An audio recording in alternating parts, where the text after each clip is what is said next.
बाबा जी और हुजूर जी की प्यारी साध संगत जी को प्यार भरी राधा स्वामी जी आप सभी संगत से विनती है कि साखी को अंत तक जरूर सुने और कमेंट बॉक्स में राधा स्वामी जी लिखे।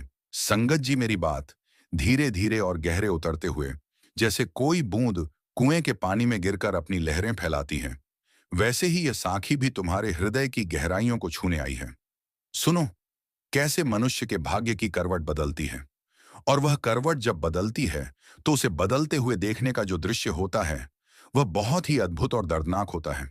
पर उस दर्द के बाद ही तो वह मिठास आती है जो कभी छकी नहीं जाती। एक समय की बात है, मैं तुम्हें सिर्फ कहानी ही नहीं सुना रहा, बल्कि उस जीवन का साक्षात अनुभव सुना रहा हूं जिसने अपनी आंखों से देखा कि संसार के सारे सहारे एक एक कर टूटते जाते हैं, और अंत में जब कुछ नहीं बचता तो वह एक सहारा मिलता है जो कभी टूटता ही नहीं। उस सहारे का नाम है सतगुरु का सिमरन। मैं जिस व्यक्ति की बात कर रहा हूं उसका नाम था रामनाथ, पर उसे सब रामू कहकर पुकारते थे। रामू साधारण परिवार से था, न बहुत अमीर न बहुत गरीब, बस गुजर बसर कर लेने वाला संसारी मनुष्य।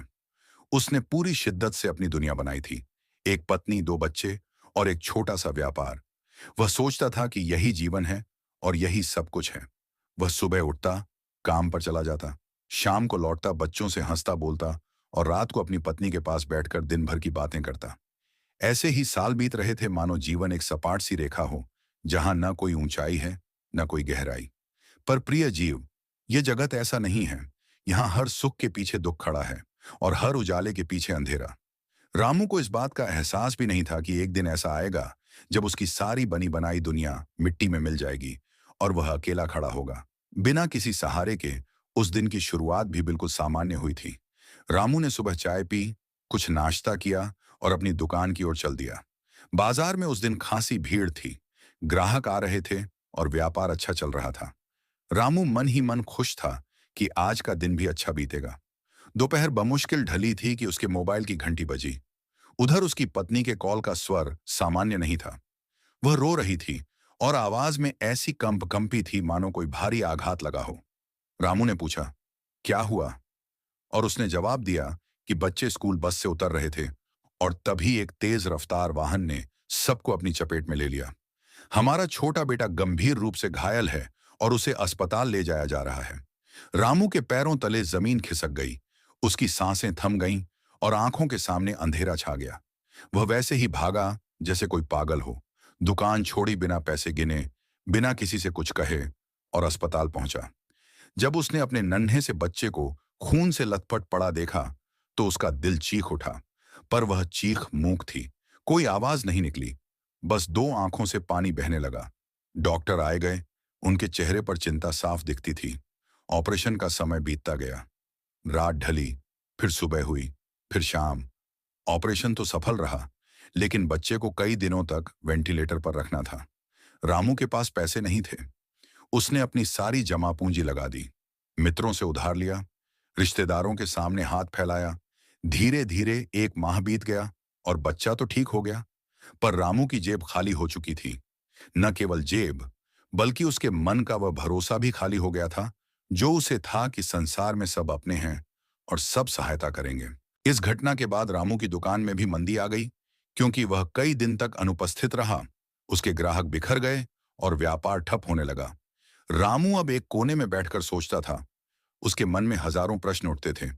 वह सोचता था, मैंने क्या पाप किया है जो मेरे साथ ऐसा हो रहा है? मैंने किसी का बुरा नहीं किया, मैं ईमानदारी से जिया, फिर भी मुझे यह कष्ट क्यों?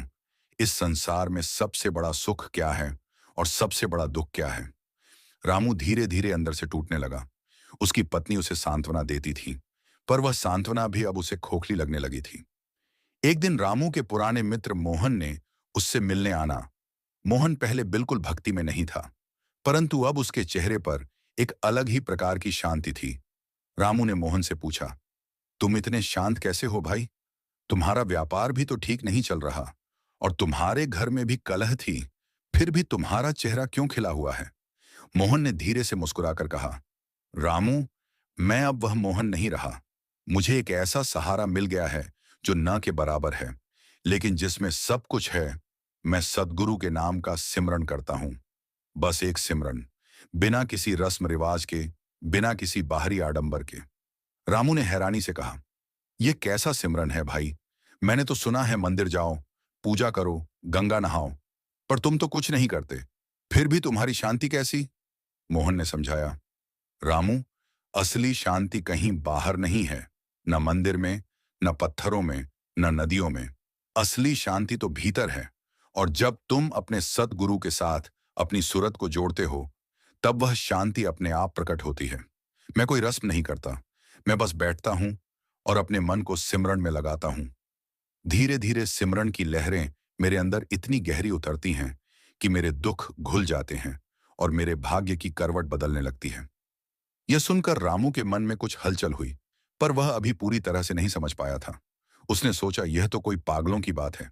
बैठो और नाम लो, इससे क्या होगा? हमें तो धन चाहिए, सम्मान चाहिए, बच्चों का भविष्य चाहिए। यह सिमरन तो किसी काम का नहीं। पर रामू के मन में वह बात घर कर गई थी। जैसे कोई बीज अंकुरित होने से पहले मिट्टी में छिपा रहता है, वैसे ही सिमरन का बीज रामू के मन में गिर चुका था। बस अब उसे पानी चाहिए था, और वह पानी रामू को आने वाले समय में मिलने वाला था। पर उससे पहले उसके भाग्य को और गहरा धक्का लगना था, ताकि वह पूरी तरह टूटे, और तभी उसे अपने सतगुरु की याद सच्चे मन से आए। कुछ ही दिनों बाद रामू के व्यापार में और अधिक नुकसान हो गया। उसने सोचा कि कर्ज लेकर दोबारा शुरुआत करूं, पर साहूकारों ने उसे देखते ही मना कर दिया, क्योंकि उसकी कोई जमानत नहीं थी। उसी बीच उसकी पत्नी बीमार पड़ गई। इलाज में काफी पैसे लगे, और रामू अब हाथ पैर मार चुका था। उसके पास अपना मकान भी नहीं था। वह किराए के मकान में रहता था, और अब वह किराया भी नहीं दे पा रहा था। मकान मालिक ने उसे साफ साफ कह दिया कि या तो पैसे दो या मकान खाली करो। रामू ने रात भर अपने बच्चों की सोती हुई सूरत देखी, और उसकी आंखों से आंसू बहते रहे। उसने सोचा, हे प्रभु, मैं क्या करूं, कहां जाऊं? यह जीवन ही बेकार है। उस रात रामू ने अपनी पत्नी से कहा, सुनो, मैंने सुना है एक संत मिले थे हमारे मोहल्ले में। वे कहते थे कि दुख ही सच्चा मार्ग है। मैं अब उसी सिमरन की ओर जाऊंगा। मेरे पास खोने को कुछ नहीं बचा है, इसलिए अब मैं उसे पाने की कोशिश करूंगा, जिसे कोई नहीं छीन सकता। उसकी पत्नी ने कहा, तुम पागल हो गए हो रामू, हमारे पास खाने को रोटी नहीं है, और तुम बातें कर रहे हो सिमरन की। रामू ने शांति से कहा, रोटी तो मैंने मांगी थी संसार से, और उसने मुझे धोखा दिया। अब मैं वह रोटी मांगूंगा जो सतगुरु देते हैं। वह रोटी नहीं, सिमरन की मिठास है। वह रोटी नहीं, सुरत का शब्द है। वह रोटी नहीं, प्रेम की गंगा है जो भीतर बहती है। रामू अगली सुबह उठा। उसने किसी से कुछ नहीं मांगा, न धन मांगा, न सहारा। वह बस बैठ गया, और उसने अपने सद्गुरु का नाम लेना शुरू किया। उसने पहले सुना था मोहन से कि सद्गुरु बिना रूप के हैं, बिना आकार के हैं। वे शब्द हैं, वे प्रकाश हैं, वे मौन हैं। रामू ने आंखें बंद की और अपने मन में उस ध्वनि को पुकारा। उसने महसूस किया पहली बार कि उसके अंदर कुछ है जो संसार के दुखों से परे है। वह बैठा रहा घंटों, उसके आंसू बहते रहे, पर अब ये आंसू दुख के नहीं थे। ये तो उस एहसास के थे जो उसे हो रहा था कि वह अकेला नहीं है। उसके साथ उसका सतगुरु हर पल है। बस उसने आंखें बंद की और भीतर देखा। यह पहला कदम था।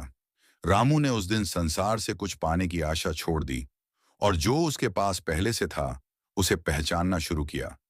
उस दिन उसके भाग्य की करवट बदलने की शुरुआत हुई थी। पर कहानी यही नहीं समाप्त होती। यह तो बस शुरुआत है। अब आगे सुनिए कि कैसे वह सिमरन ने उसके भीतर के अंधेरे को काटा और उसे उसकी सच्ची गति से जोड़ा। रामू उस दिन के बाद हर रोज बैठने लगा। सुबह सूरज निकलने से पहले उठकर वह एक कोने में चुपचाप बैठ जाता।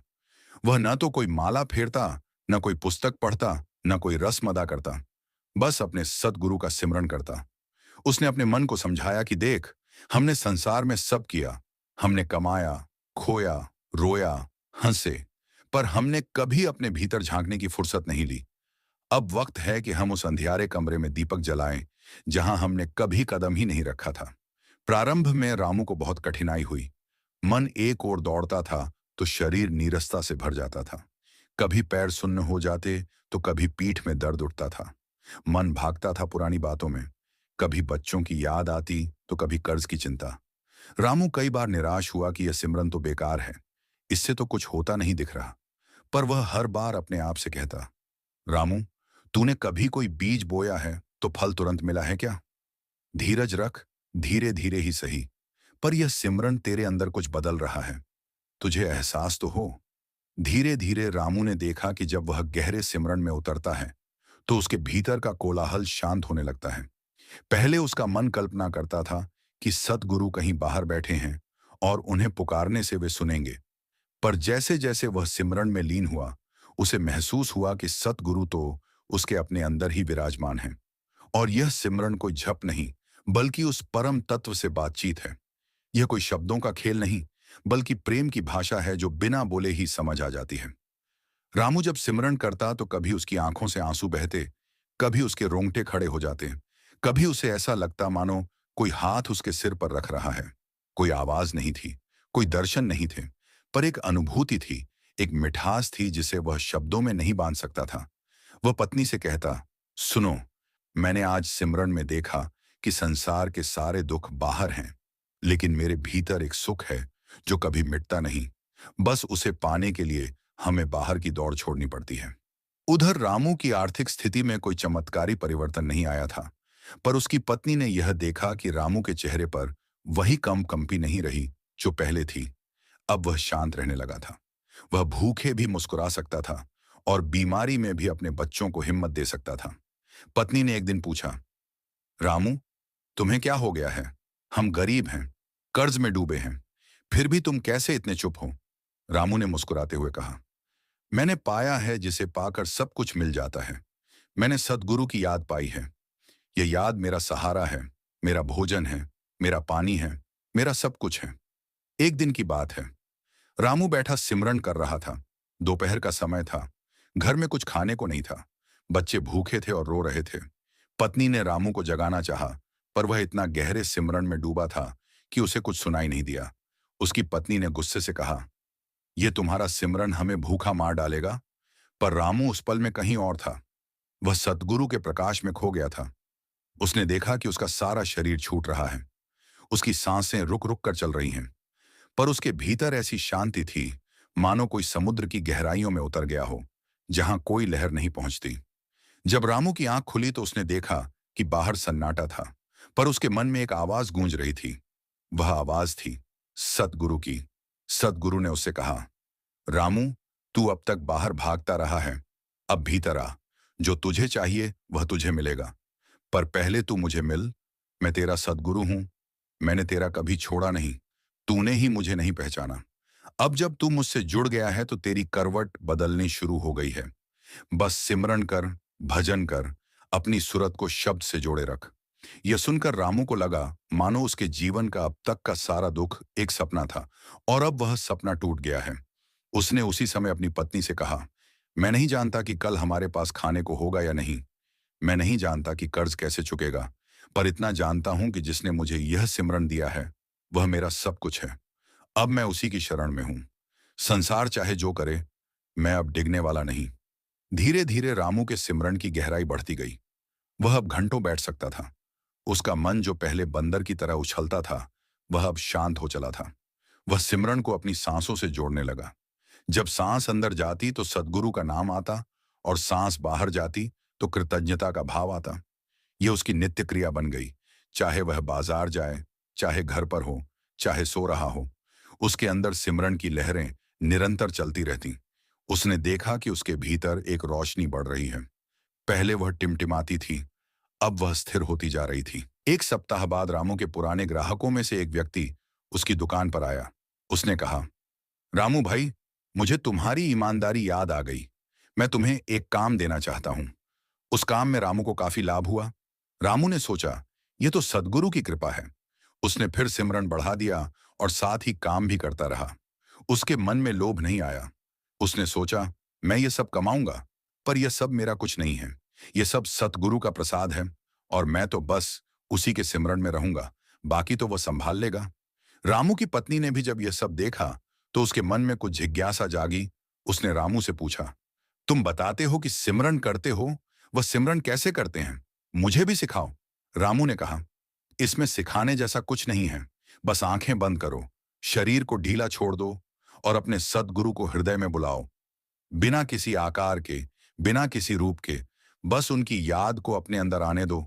शुरू में मन भागेगा, पर धीरे धीरे वह थम जाएगा। सिर्फ सिमरन करते जाओ, बिना किसी आशा के, बिना किसी इच्छा के। पत्नी ने भी बैठना शुरू किया। शुरू में उसे बड़ी बेचैनी हुई। वह उठकर जाने लगती, पर रामू का साथ और उसका धैर्य देखकर वह भी रुक गई। धीरे धीरे वह समझ गई कि यह सिमरन बहुत गहरा है। इसमें न तो कोई दिखावा है, न कोई बोझ। सिमरन तो बस एक प्रेम की धुन है, जो बजती है तो सब कुछ भूल जाता है। दुख भी भूल जाता है, सुख भी भूल जाता है। बस एक मौन बचता है, और उस मौन में सतगुरु स्वयं प्रकट होते हैं। एक और महीना बीता। रामू के घर में अब पहले से बेहतर स्थिति थी, पर सबसे बड़ा परिवर्तन रामू के भीतर हुआ था। वह पहले जैसा उद्विग्न और व्याकुल नहीं रहता था। अब वह हर परिस्थिति को सद्गुरु की देन समझता था। अब उसे पता चल गया था कि जब भाग्य करवट लेता है तो वह बाहर से नहीं, भीतर से लेता है। बाहर की करवट तो सिर्फ दिखावा है। असली करवट तो तब बदलती है जब मनुष्य का मन बदल जाता है, और मन तब बदलता है जब वह सद्गुरु की याद से जुड़ जाता है। रामू अब जिस सिमरन में बैठता तो लगता मानो सारा ब्रह्मांड उसके अंदर समा गया है। वह देखता कि उसके भीतर प्रकाश की किरणें फैल रही हैं। वह ध्वनि सुनता जो बिना कान के सुनाई देती है। वह रस चखता जो बिना जीभ के मीठा लगता है। उसका सारा संसार बदल गया था। पर वह यह बात किसी से नहीं कहता था, क्योंकि उसे लगता था जिन्होंने सिमरन का रस छका है वे जानते हैं, और जिन्होंने नहीं छका उनके लिए यह बात समझाना व्यर्थ है। जैसे अंधे को रंग समझाना व्यर्थ है। जैसे जैसे रामू का सिमरन गहराता गया, उसकी बाहरी परिस्थितियां भी बदलती गईं। पर रामू अब उन बदलावों को देखता ही नहीं था, क्योंकि उसकी दृष्टि अब भीतर की ओर लग गई थी। उसके लिए धन और निर्धनता दोनों एक से हो गए थे। मान अपमान दोनों बराबर थे। सुख दुख दोनों एक रस हो गए थे। उसके मन में जो पहले हजारों इच्छाओं का जाल बिछा था, वह अब धीरे धीरे ढीला पड़ रहा था। जैसे घने कोहरे में सूरज निकलने से धुंध छूट जाती है, वैसे ही सद्गुरु के सिमरन के प्रकाश में रामू के मन के सारे अंधेरे छौंटने लगे थे। एक दिन रामू के पास एक बहुत बड़ा अवसर आया। एक बड़े व्यापारी ने उसे साझेदारी का प्रस्ताव दिया, जिससे रामू कुछ ही महीनों में बहुत धनवान बन सकता था। रामू ने उस प्रस्ताव को सुना, मुस्कुराया और बोला, भाई साहब, मैं अब उस व्यापार में नहीं हूं जहां लाभ हानि का खेल होता है। मैं तो अब सद्गुरु के व्यापार में हूं, जहां लाभ ही लाभ है, हानि कुछ नहीं। आपका प्रस्ताव बहुत अच्छा है, लेकिन मेरी दृष्टि अब उस ओर नहीं है। व्यापारी ने हैरानी से कहा, रामू, तुम पागल हो। तुम्हारे पास अभी इतना कर्ज है, बच्चे हैं, पत्नी है, और तुम व्यापार छोड़ रहे हो। रामू ने धीरज से कहा, भाई, कर्ज तो बाहर का है, उसे चुकाने का मार्ग सद्गुरु दिखा देंगे। पर मैं अब अपने मन का कर्ज नहीं लेना चाहता। मन का कर्ज सबसे बड़ा होता है, उतने में ही मैं सिमरन का खजाना भर रहा हूं। व्यापारी चला गया और रामू फिर सिमरन में डूब गया। उस रात रामू ने सपने में एक दृश्य देखा। उसे लगा मानो सतगुरु साक्षात खड़े हैं। उनके मुख पर मुस्कान है और वे कह रहे हैं, रामू, तूने ठीक किया। व्यापार मोह है, धन मोह है। मैं तो चाहता हूं कि तू पूरी तरह मुझ में डूब जाए, तब देखना कैसे संसार तेरी ओर दौड़कर आता है। पर उस समय तू संसार से नहीं, बल्कि संसार तुझसे जुड़ना चाहेगा। फिर भी तू नहीं जुड़ेगा, क्योंकि तू मुझसे जुड़ चुका होगा। जब रामू की नींद खुली तो उसके शरीर में एक अलग ही ऊर्जा का संचार हो रहा था। उसने महसूस किया कि उसके रोंगटे खड़े हैं और पूरा कमरा किसी प्रकाश से भर गया है। उसने अपनी आंखें बंद कर लीं और फिर सिमरन में डूब गया। उसने सुबह से शाम तक सिमरन किया, न खाना खाया न पानी पिया। उसकी पत्नी परेशान होकर आई और बोली, रामू, तुम्हें कुछ हो गया है। तुम तो भूखे प्यासे हो, कुछ तो खाओ। रामू ने आंखें खोलीं, पर उसकी दृष्टि कहीं और थी। उसने धीरे से कहा, मैं उस प्रेम का भोजन कर रहा हूं जिसे तुम नहीं जानती। तुम्हारे लिए रोटी पकाओ, बच्चों को खिलाओ, मुझे मत रोको। मुझे तो अब रोटी से भी ऊपर उठना है। रामू की पत्नी चुप हो गई। उसने समझ लिया कि रामू अब पतिमात्र नहीं रहा, वह तो सतगुरु का दीवाना हो गया है। अब उसे रोकना संभव नहीं। और फिर उसने भी सोचा, अगर रामू को यह सिमरन इतना सुख दे रहा है तो मुझे क्या रोकना है। उसने भी अपना सिमरन बढ़ा दिया। दोनों पति पत्नी अब एक साथ बैठते, एक साथ सिमरन में खो जाते। बच्चे पहले परेशान होते थे कि माता पिता बैठे रहते हैं, पर धीरे धीरे वे भी शांत हो गए। उन्होंने भी अपने माता पिता के चेहरे की वह प्रसन्नता देखी जो पहले कभी नहीं देखी थी। एक बार रामू के पास एक पुराना मित्र मिलने आया। वह बड़ा तीक्ष्ण और बुद्धिजीवी प्रकार का व्यक्ति था। उसने रामू को देखा और बोला, रामू, तुम तो बिल्कुल बदल गए। तुम्हारी आंखों में एक अलग सी चमक है। तुम क्या कर रहे हो आजकल? रामू ने कहा, मैं कुछ नहीं कर रहा, बस सद्गुरु का सिमरन कर रहा हूं। मित्र ने कहा, यह सिमरन क्या चीज है? सुनो, मैंने पढ़ा है, सिमरन तो एक प्रकार की मानसिक प्रक्रिया है, इससे कुछ नहीं होता। रामू ने मुस्कुराते हुए कहा, भाई, जिसने रस चखा है वही जानता है, जिसने प्रेम किया है वही जानता है। ये पढ़ने लिखने की चीज नहीं है, ये तो अनुभव की चीज है। तुम भी बैठो और सिमरन करो, फिर देखना। मित्र ने कुछ दिन रामू के पास रहकर देखा। उसने रामू को सिमरन करते देखा, रामू की पत्नी को सिमरन करते देखा। उसने महसूस किया कि इन दोनों के बीच एक अद्भुत शांति है। उनके घर में सब कुछ सादा है, पर एक सुख है जो शब्दों से परे है। एक दिन उसने सोचा, चलो, मैं भी बैठकर देखता हूं कि आखिर इस सिमरन में ऐसा क्या है। वह बैठा और उसने सद्गुरु का सिमरन करना शुरू किया। पहले दिन उसे कुछ नहीं हुआ, दूसरे दिन भी कुछ नहीं, पर तीसरे दिन उसके भीतर एक हल्की सी अनुभूति हुई, एक ऐसी शीतलता जैसे कोई ठंडी हवा बह रही हो। वह चौंक गया। उसने सोचा, यह क्या है? यह तो कोई मन का खेल नहीं लगता। उस मित्र ने 1 माह तक रामू के पास रहकर सिमरन किया, और जब वह वापस गया तो उसके चेहरे पर भी वही चमक थी जो रामू के चेहरे पर थी। उसने रामू से कहा, भाई, सच में यह सिमरन कोई साधारण बात नहीं है, इसमें तो जीवन बदल जाता है।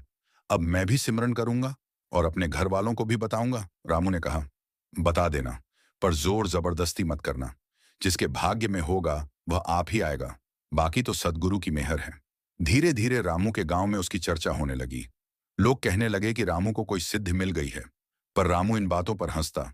वह कहता, मुझे कोई सिद्धि नहीं मिली, बस मेरे सद्गुरु ने मुझे अपने नाम का दाम दिया है, और उस दाम से मैं अपने भीतर का अंधकार मिटा रहा हूं। तुम भी ले लो ये दाम, ये तो सबको बराबर मिलता है, न कोई ऊंचा न नीचा, बस बैठो और सिमरन में डूबो। एक दिन रामू के घर पर उसका पुराना लेनदार आया। उसने बहुत गुस्से में कहा, रामू, तुम्हारा कर्ज बहुत पुराना हो गया है, अब तो ब्याज भी ब्याज पर चढ़ गया है। या तो पैसे दो, नहीं तो मैं तुम पर मुकदमा कर दूंगा। रामू ने शांति से कहा, भाई, मेरे पास पैसे नहीं हैं, पर मेरे पास सद्गुरु का नाम है। क्या मैं तुम्हें यह नाम दे सकता हूं? लेनदार चिल्लाया, तुम पागल हो, हमें नाम से काम नहीं, हमें पैसे चाहिए। रामू ने फिर वही शांत स्वर में कहा, ठीक है, मैं देखता हूं, पर मैं तुमसे एक बात कहता हूं, तुम भी कुछ दिन बैठो और सद्गुरु का सिमरन करो।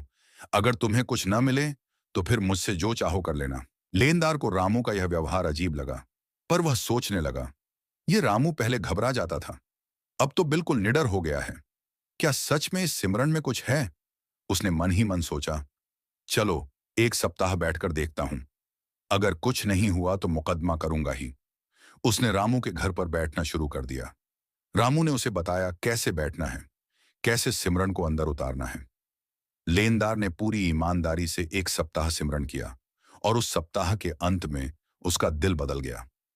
उसने रामू से कहा, मैं तुम्हारा कर्ज माफ करता हूं, मुझे पैसे नहीं चाहिए, मुझे बस ये सिमरन सिखा दो। रामू ने कहा, सिमरन तो मैंने तुम्हें सिखा दिया, अब तो तुम्हें खुद ही बैठना है, कोई तुम्हारे लिए नहीं बैठेगा। लेनदार ने प्रणाम किया और चला गया। उसने आगे चलकर स्वयं एक सिमरन प्रेमी का जीवन जिया। रामू का जीवन अब पूरी तरह सिमरणमय हो चुका था। उसके घर का वातावरण ही बदल गया था। पहले जहां हर समय चिंता, झगड़ा, निराशा का माहौल था, वहां अब शांति, प्रेम और एक अद्भुत मौन छा गया था। बच्चे देखते थे कि माता पिता सिमरन में लीन हैं, तो वे भी अपने कमरे में चुपचाप पढ़ाई करते या खेलते। कोई शोर नहीं, कोई हंगामा नहीं, मानो पूरा घर किसी अदृश्य हाथों द्वारा संभाला जा रहा हो। रामू को धीरे धीरे यह स्पष्ट होने लगा था कि जिसे हम भाग्य कहते हैं, वह कोई बाहरी शक्ति नहीं है, नहीं कोई ग्रह है, नहीं कोई देवता है। भाग्य तो हमारे मन की बनावट है, हमारे संस्कारों का समूह है, हमारे कर्मों का परिणाम है। और सबसे बड़ी बात यह कि जब हम सद्गुरु के सिमरन में डूबते हैं, तो हमारे मन की बनावट बदल जाती है, संस्कार पिघलने लगते हैं, पुराने कर्मों की जड़ें कमजोर पड़ जाती हैं, और फिर भाग्य की वह करवट बदलना शुरू होती है जो हम बाहर से देखते हैं, पर वह करवट तो पहले ही अंदर बदल चुकी होती है। रामू अब बहुत कम बोलता था और जब बोलता तो उसके शब्दों में एक गहराई होती, जैसे कोई कुआं हो जिसमें से अनमोल जल निकलता है। जो भी उसके पास आता उसे लगता कि यह रामू अब कोई साधारण गृहस्थ नहीं रहा, वह तो एक सिद्ध पुरुष जैसा हो गया है। पर रामू किसी को सिद्ध नहीं लगता था। वह कहता, मैं तो सबसे साधारण हूं, बस मुझे सद्गुरु की मेहर मिल गई है। और उस मेहर ने मुझे बता दिया है कि असली संपत्ति बाहर नहीं भीतर है, असली राज्य भीतर है, असली आनंद भीतर है। और उस आनंद को पाने का सबसे सीधा रास्ता है सिमरन। एक दिन रामू की पत्नी ने उससे पूछा, रामू, अब तुम बहुत गहरे उतर गए हो। क्या तुम्हें कभी लगता है कि हमें यह सब क्यों मिला? हम तो बहुत साधारण थे, रामू ने कहा। यह सब हमें इसलिए मिला क्योंकि हम पूरी तरह टूट गए थे। जो नहीं टूटता वह नहीं जुड़ पाता। हमारे सारे सहारे टूट गए, सारे भरोसे टूट गए। तब हमने उस एक सहारे को पकड़ा जो कभी टूटता नहीं। यह सद्गुरु की योजना थी कि पहले हमें निराश किया जाए ताकि हम आशा का सच्चा अर्थ समझ सकें। पहले हमें अंधेरा दिखाया जाए ताकि हम प्रकाश का मोल जान सकें। रामू के जीवन में अब एक और परिवर्तन आया। अब वह अकेले सिमरन नहीं करता था। उसके इर्द गिर्द धीरे धीरे कुछ लोग इकट्ठा होने लगे थे। वे लोग जो दुखी थे, जो व्याकुल थे, जिनके जीवन में कोई उद्देश्य नहीं था, वे सब रामू के पास आते और पूछते, रामू भाई, हमें भी वह मार्ग बताओ जिससे हमारा मन शांत हो। रामू उनसे कहता, मैं कोई मार्ग नहीं बता सकता, मैं तो बस सद्गुरु का सिमरन करता हूं। अगर तुम चाहो तो मेरे साथ बैठ सकते हो। बस बैठो और सिमरन करो। कोई मंत्र नहीं पढ़ना, कोई जाप नहीं करना, बस सद्गुरु को हृदय से पुकारो, वे स्वयं प्रकट होंगे। वे लोग बैठते। कुछ दिनों में कुछ को हल्का अनुभव होता, कुछ को बहुत गहरा, कुछ रो पड़ते, कुछ हंस पड़ते, कुछ को अद्भुत शांति मिलती। रामू सबको समझाता, ये मेरी शक्ति नहीं है, ये सब सद्गुरु की कृपा है। तुम्हारे अंदर की प्यास ने उन्हें बुलाया और उन्होंने तुम्हें छू लिया। बस इतना है। अब तुम इस अनुभव के आदी मत होना। सिमरन करते जाओ। अनुभव आते जाते रहेंगे, पर सिमरन कभी मत छोड़ना। एक दिन ऐसा आया जब रामू को सद्गुरु ने भीतर बुलाया। रामू सिमरन में इतना गहरा डूबा था कि उसका शरीर तो वहां था, पर उसकी सुरत कहीं और चली गई थी। उसने देखा कि वह एक असीम प्रकाश में विचरण कर रहा है। वहां न कोई दिन है न रात, न कोई सुख है न दुख, बस एक अद्वितीय आनंद है।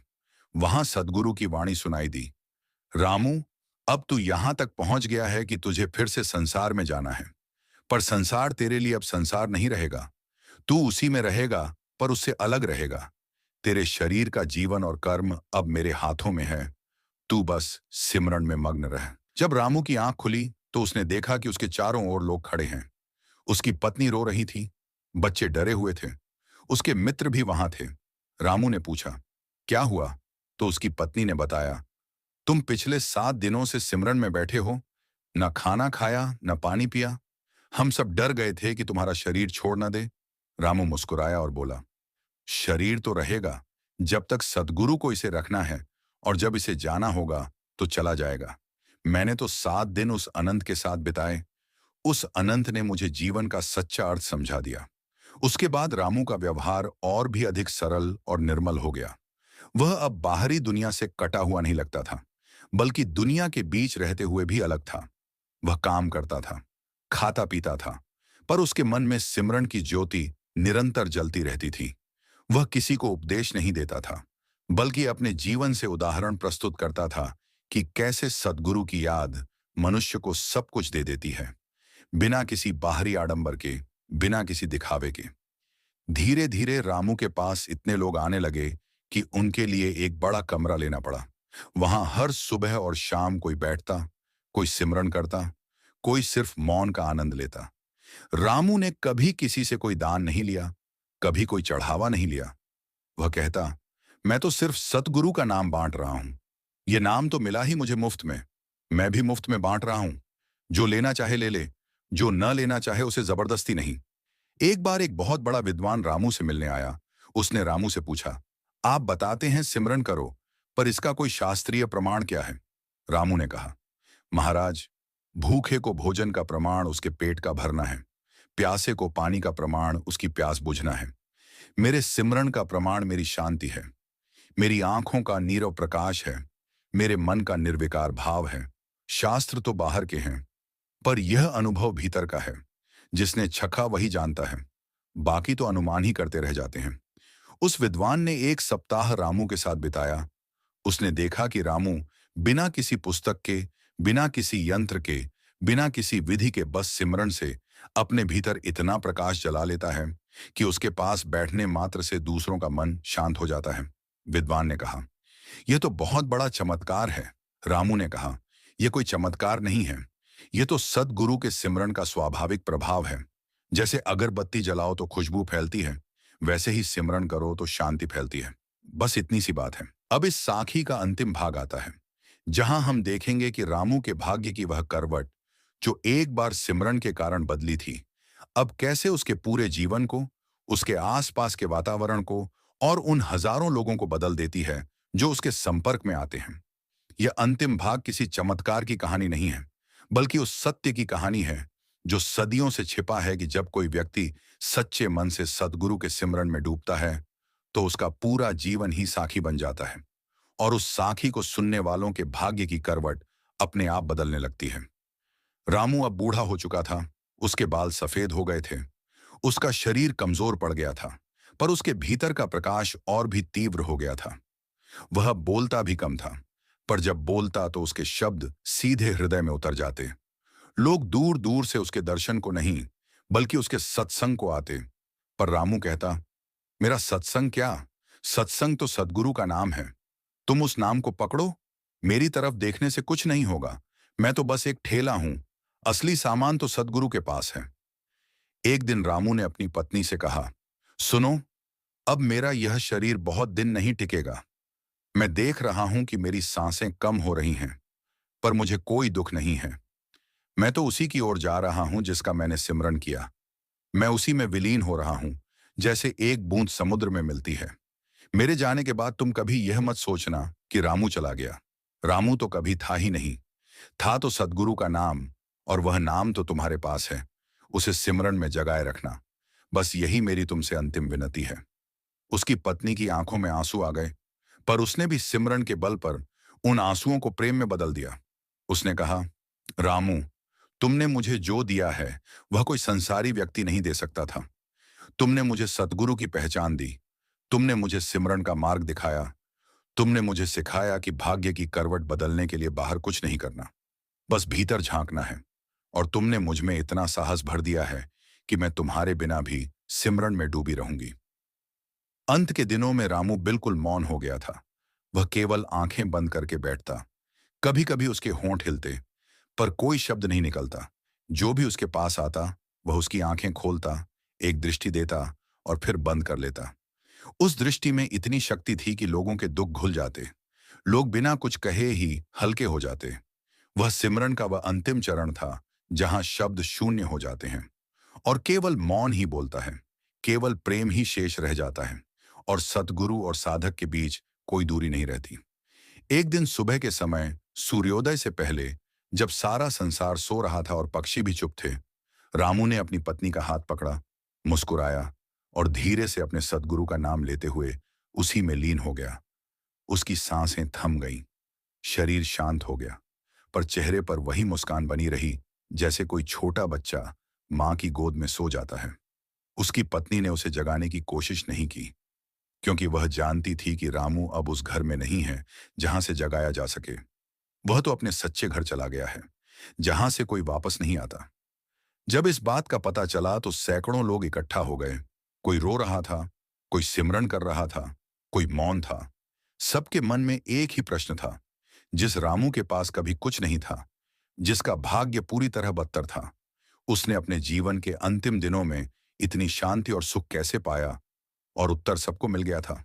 सिमरन, केवल सिमरन, सद्गुरु के नाम का सिमरन, बिना किसी रस्म के, बिना किसी आडंबर के, बिना किसी बाहरी सहारे के, बस भीतर की आंखें खोलकर, भीतर के कान लगाकर, भीतर के मन को शांत करके उस परम सत्य से जुड़ना जो सबके अंदर है, पर बहुत कम लोग उसे पहचान पाते हैं। रामू की इस साखी को सुनकर बहुतों के भाग्य की करवट बदली, क्योंकि जब कोई व्यक्ति सच्चे मन से इस कथा को सुनता है, तो उसके भीतर वह बीज गिरता है जो कभी ना कभी अंकुरित होता है। और जब वह अंकुरित होता है, तो व्यक्ति समझ जाता है कि बाहर की दुनिया में भले ही हजारों मंदिर हों, हजारों रस्में हों, हजारों तीर्थ हों, पर असली तीर्थ तो भीतर है।